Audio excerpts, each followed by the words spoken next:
ओम शांति। ओम शांति। मित्रों, जैसा कि हम अपने पिछले एपिसोड में जान रहे थे परमात्मा की क्वालिटीज़ के बारे में, आज भाई साहब हमें परमात्मा की क्वालिटीज़ के बारे में पूरी तरह बताएंगे। भाई साहब, हमें ये बात सिद्ध करिए कि परमात्मा की क्वालिटीज़ कितनी है। परमात्मा सर्वधर्म मान्य है जी। पहली क्वालिटीज। दूसरा था उसकी क्वालिटी में सर्वोच्च, कि उससे बड़ा कोई ऊंचा है नहीं। और हमने देखा है यहाँ पर जितने भी देवी देवताओं को या धर्म पिताओं को हम याद करते हैं, सब कुछ अलग याद करते हैं। यहाँ तक कि शंकर के ऊपर भी दिखाया गया है महादेव, देव का देव महादेव उसको कहा गया है, एक अलग ही याद किया जाता है। और एक ऐसा संबंध आता है, संबंधों में भी दुनिया में देखा जाए तो बाबा शब्द ऐसा आता है जिससे ऊपर कोई संबंध होता ही नहीं है। बाबा शब्द जी, उससे ऊपर कोई संबंध नहीं है। तो परमात्मा शिव, जिसको हम बाबा बोलते हैं, बाबा बड़े प्यार से, उससे ऊपर कोई है नहीं, उससे जो है सब नीचे ही है। सारे देवी देवताओं ने उसको याद किया है, उसी को सभी ने याद किया है। उसका स्वरूप के लिए हमारे ही हिंदू शास्त्र में क्या दिखाते हैं? शिवलिंग, और वहाँ एक बिंदी रखते हैं उस शिवलिंग पर। जी, है ना, वो कोई अर्घा टाइप का वो पत्थर का नहीं है, वो तो यादगार में बनाया गया है। वास्तव में उसका बिंदी स्वरूप ही है, जैसे हम सब आत्माएं हैं बिंदी, इसलिए यहाँ टीका भी लगाते हैं तो शिव शिव बोलते हैं। हाँ। और शिव कोई काल्पनिक नाम नहीं है, ये जो है सदा सर्वदा है, उसके नाम के आगे ही लगा है सदा शिव, जो सदा से मौजूद हो।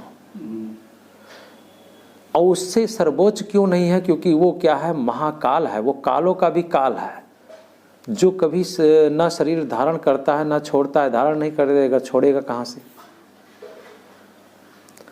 प्रश्न लोगों के अंदर ये उठेगा कि शंकर को भी बीच में रखा गया, वो उसका चैप्टर अलग है। मैं पहले से प्रश्न के बारे में बोल दे रहा हूँ, वो भी बताएंगे हम शिव के बारे में। और शिव का अर्थ जो होता है, उसका अर्थ होता है कल्याणकारी। परमात्मा पिता सर्व का कल्याणकारी है।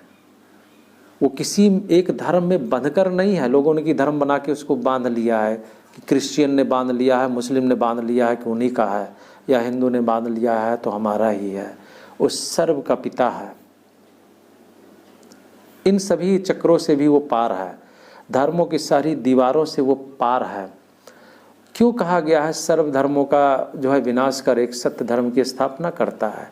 इसका मतलब है कलयुग के लास्ट में सारे धर्म छोटे बड़े सब आ जाते हैं, जो सत्य की नींव पर नहीं असत्य की नींव पर होते हैं। असत्य की नींव क्या है और सत्य क्या है, ये पहले चैप्टर में जाना है। शरीर और आत्मा का भेद, जो परिवर्तन ना हो। बिल्कुल। सारे धर्म देह के ऊपर ही बने हैं, आधारित है, और सारी विधि विधान उसी पर आधारित है। खेल पाल भी, भगवान तो इन चक्रों से पार है, प्रकृति से वो हम ही आप खेलते हैं। तो सर्वोच्च है, उससे ऊंचा कोई नहीं है। तीसरी बात, वो परमात्मा हो सकता है जो सर्वज्ञ हो, सारी बातों को जानने वाला हो, भूत भविष्य सब कुछ जानने वाला हो। वो एक्टर नहीं, वो डायरेक्टर है, ये भी समझ लेना है। बहुत लोग कहते हैं परमात्मा ने आके खेल खेला। भगवान आकर खेल नहीं खेलता, वो खेल खेलेगा तो प्रकृति को ऐसा आधार बनाएगा कि प्रकृति के बंधन में नहीं बनता। सारे देवी देवताएं बंधे हैं, सभी ने दुख को फील किया। कोई कहे कि नहीं उन्होंने एक्टिंग किया था, तो वैसे तो हम लोग भी एक्टिंग कर रहे हैं, हम लोग भी एक्टिंग कर रहे हैं। वो डायरेक्टर है, वो एक्टिंग कर रहा है, वो डायरेक्टर है, एक्टर नहीं है। एक्टर तो हम सब हैं, किरदार अदा हम लोग कर रहे हैं। जी, किरदार हम लोग अदा कर रहे हैं। तो ये समझ लेना है हमें, डायरेक्टर को समझ लेना है कि वो कैसे आता है। हमारे अनेक शास्त्रों में भी इसके रहस्य भी हैं। पहले भी बताया, आटे में नमक की मिसाल है सच्चाई, इसको स्पष्ट करने का प्रयास कर रहे हैं। तो हो गया सर्वोच्च और सर्वज्ञ हो गया। अभी आता है परमात्मा, वो जो सर्व गुणों में अनंत हो, उसकी गुण और क्वालिटी अनंत हो। सारे देवी देवताओं की क्वालिटी को कहीं न कहीं लिमिट किया गया है। हम राम को ले लेंगे, श्री राम को तो 14 कला से कहा गया। कला यानी क्वालिटी, यानी कि सीमित कर दिया गया। हाँ, 14 कला से, अब उसकी बहुत बड़ी व्याख्या बताया जाता है। और श्री कृष्ण को 16 कला संपूर्ण बताया गया है। 16 वो 14 वो 16। अच्छा भाई साहब, इसमें ये 16 कला संपूर्ण और वो 14 कला, मतलब वो संपूर्ण थे कृष्ण जी पूरे? जी जी, वो संपूर्ण थे। और उसका जो है एक वो हम समझ सकते हैं देखकर चित्र, श्री राम के हाथ में शस्त्र दिखाया गया, धनुष दिखाया गया है जी, जो युद्ध की निशानी है। और श्री कृष्ण के हाथ में क्या दिखाया गया है? वंशी। वंशी और चक्र। चक्र तो गुप्त रहता है, वंशी प्रत्यक्ष रहता है हमेशा। श्री राम के हाथ में हमेशा शस्त्र दिखाया गया। इसकी बहुत बड़े आध्यात्मिक रहस्य हैं। कोई ऐसे लेकर नहीं खेलते थे हर वक्त। और बंसी का भी बहुत बड़ा आध्यात्मिक रहस्य है, जिस रहस्य को हम आगे चैप्टर में समझते जाएंगे पूरी तरह से, क्योंकि ये देवताओं का खेल है, खेल पाला है धरती पर। लेकिन परमात्मा के जो हैं क्वालिटीज जो बताया गया, गुणों में अनंत, इन सभी के गुणों को 14 और 16 कलम में माप दिया गया।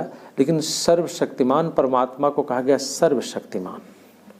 उसके लिए कहा गया सागर से तुलना की गई है, तू दया का सागर है, प्यार का सागर है, आनंद का सागर है।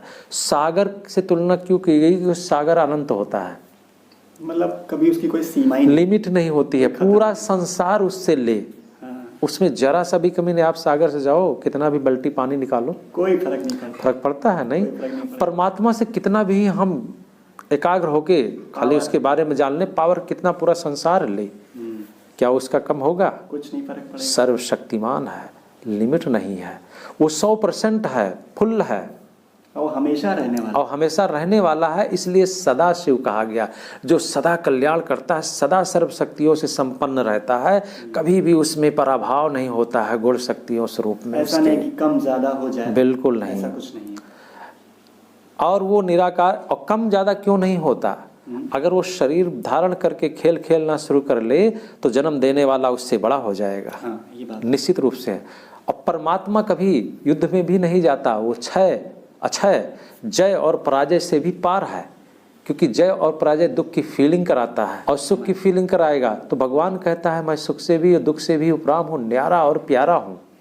वो तो खाली वही हो सकता है जो प्रकृति से पार हो, बिल्कुल उपराम हो। अब उसके लिए शास्त्रों में, कुरान में भी लिख दिया 7वें आसमान का पार है, 7वें आसमान से पार। वो 7वां आसमान कौन सा है? ये तो वही रहस्य बताएगा ना। उसने बताए हैं एक एक रहस्य, हम आप समझेंगे परमात्मा के बारे में। हम अब तक ये समझ रहे हैं कि परमात्मा कौन है जी। अब ये सारी बातें क्या अनेक धर्मों में लागू होता है? हम किसी भी धर्म पिता में ये लागू करके उसको भगवान नहीं बना सकते। हाँ, उन्होंने मुझे मार्गदर्शन किया है, इस बारे में जरूर हम जान जी। सकते हैं। हम वो गुरु हुए, धर्म गुरु हुए, मैं उनको सम्मान कर सकता हूँ। लेकिन पूजनीय तो सर्वशक्तिमान ही है ना जी, जो पूजनीय है। तो मुझे उसको अब पकड़ना है। और मित्रों, हमारी जो भटकन थी, जैसे भाई साहब बता रहे हैं और बहुत ही अच्छे से समझा भी रहे हैं भाई साहब हमें, और अब हमें भटकना बिल्कुल नहीं है। मैं फिर से इस बात को रिपीट कर रहा हूँ।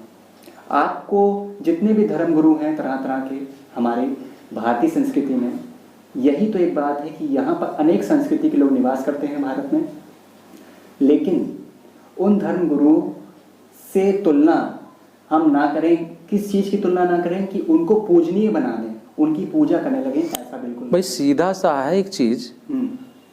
हमारे हिंदू धर्म में ही, हिंदू धर्म का बुक गीता है जी। गीता में परमात्मा ने कहा यज्ञ जब तब गुरु गोसाई करके मुझे कोई प्राप्त नहीं कर सकता। आप पहला ही चैप्टर शुरू कर दो, वहीं से लिखा हुआ है। बिल्कुल। यानी परमात्मा का परिचय कौन दे सकता है? उसने कहा है मैं अपना परिचय आकर स्वयं देता हूँ। इस धरती पे खुद वो आकर देता है। इन्हीं शब्दों में, मुस्लिम शब्दों में लिखा गया खुदा, जो खुद धरती पर आकर ज्ञान देता हो। इसको कोई पीर पैगंबर उसका रहस्य नहीं बता सकता। अच्छा भाई साहब, नाम में ही उसका अर्थ छिपा है। जी हाँ। लेकिन हम लोग उस चीज़ पे ध्यान ही नहीं देते। बस हम लोग लड़ाई झगड़ा करने में, और जितने भी समाज में असामाजिक तत्वता है, और कोई धर्म एक धर्म से लड़ना शुरू कर देता है। अरे उसकी गहराई तक तो जाओ, उसको समझो। तो आप लोग समझिए उस चीज़ को। क्यों भाई साहब? समझ में आते ही तो सारी जो है दुश्मनी की दीवारें गिर जाएंगी, बिल्कुल सारे मनमुटाव की दीवार गिर जाएंगे। हमें आपको वाकई प्रभु प्रेमी हैं तो इस दीवार को गिराने के लिए हमें आपको अब समझना है, प्रयास करना है। शांति चाहते हैं तो ये करना पड़ेगा। दोस्तों, हम आगे समझेंगे, क्योंकि समझने से हमारी शक्ति बढ़ती है, इनर पावर बढ़ती है और हमारे अंदर सहनशीलता आती है। बहुत ज़रूरी है सहनशीलता। और अब हमें इस कार्यक्रम से इजाज़त दीजिए। हमारी आपसे अगले चैप्टर में मुलाकात होगी और बहुत ही रोचक विषय चल रहा है, इसलिए कहीं छोड़ कर भी मत जाइएगा। ज्ञान की पाठशाला को ज़रूर देखिएगा अगला चैप्टर। अब हमें दीजिए इजाज़त। ओम शांति। ओम शांति।